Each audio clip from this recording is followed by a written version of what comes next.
যে মুখটি টি শার্টে পোস্টারে বিপ্লবের প্রতীকে দেখা যায় সে কি সত্যিকারে একজন নায়ক ছিল নাকি একজন বিতর্কিত যোদ্ধা?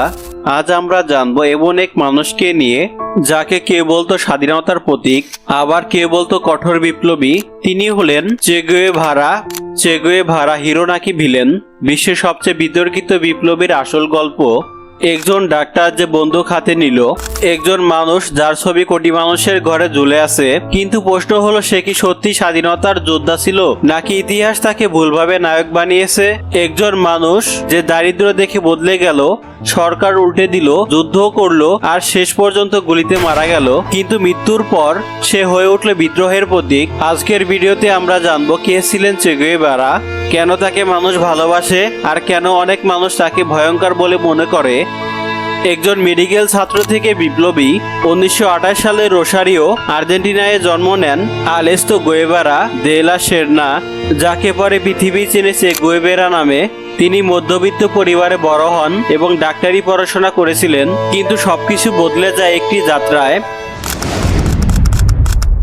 তরুণ বয়সে মোটরসাইকেলে পুরো ল্যাটিন আমেরিকা ঘুরে তিনি দারিদ্র, রোগ, ক্ষুধা আর অসমতা কাছ থেকে দেখেন। ভাবুন, আপনি ডাক্তার হতে যাচ্ছেন, কিন্তু পথে দেখলেন হাজার হাজার মানুষ চিকিৎসা পাচ্ছে না, শিশুরা না খেয়ে আছে, কৃষকরা নিপীড়িত।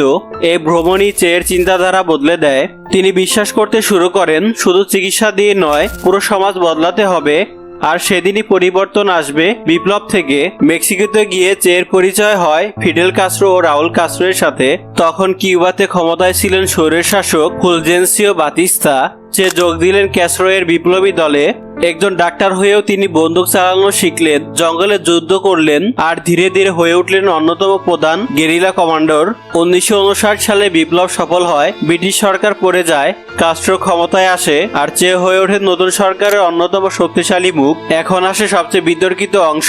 চে গুয়েভারাকে অনেকে নায়ক মনে করে কারণ তিনি দারিদ্র, সাম্রাজ্যবাদ আর অসমতার বিরুদ্ধে লড়েছিলেন, কিন্তু সমালোচকরা বলেন তিনি অত্যন্ত কঠোর।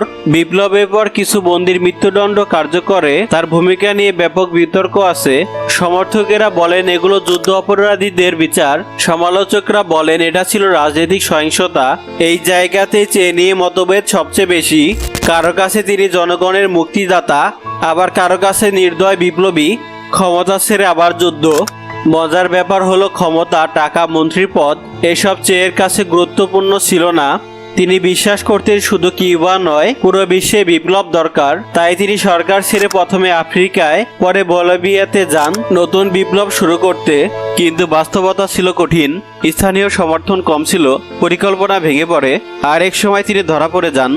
1967 সালে বলিভিয়াতে চে গুয়েভারাকে গুলি করে হত্যা করা হয়। তখন তার বয়স মাত্র 39।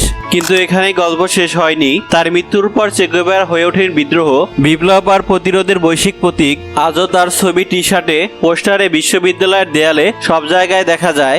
তাহলে প্রশ্ন হচ্ছে, চে গুয়েভারা কি হিরো ছিল নাকি ভিলেন?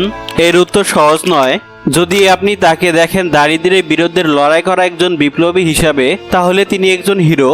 কিন্তু যদি রাজনৈতিক সহিংসতা ও কঠোর শাস্তির দিক দেখেন, তাহলে তার সমালোচনা আছে। সম্ভবত সত্যিটা মাঝামাঝি কোথাও, কারণ ইতিহাস কখনো সাদা কালো নয়। আর চে গুয়েভারা, সে হয়তো একজন মানুষ যার স্বপ্ন ছিল পৃথিবী বদলানো, কিন্তু যার পদ্ধতি আজও বিতর্কিত।